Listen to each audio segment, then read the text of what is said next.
人讲袂食5日这粽，破喉唔敢放。昨昏北部的气温干那17.3度，不过高雄煞是真烧热。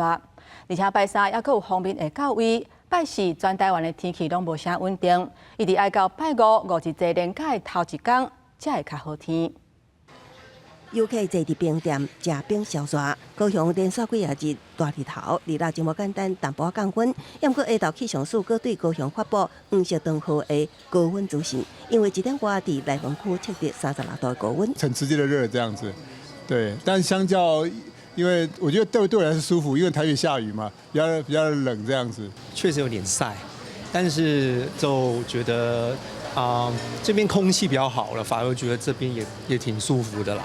高雄市区下昼转凉，日落平均温度28至31度，互游客感觉甲北部是两个世界。受东北季风增强影响，北部继续落雨，湘北平均温度只有20至22度。台北站早起也测到17.3度的低温。气象署分析，这是5月下旬较罕见的低温。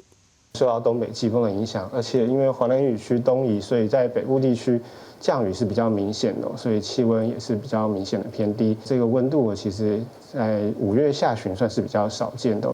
气象署表示，拜日起天气会逐渐回稳，也毋过受落来拜三下半日，阁会有一波方面报道，结果更加杂北。拜四方面由北向南通过，全台天气无稳，较会在沿市中港河、西半部地区爱兼风大雨，还是局部大水雨。常常是半点水雷击啊、强风啊，还有就是短时间累积比较大量的降雨，让你这个排水不良。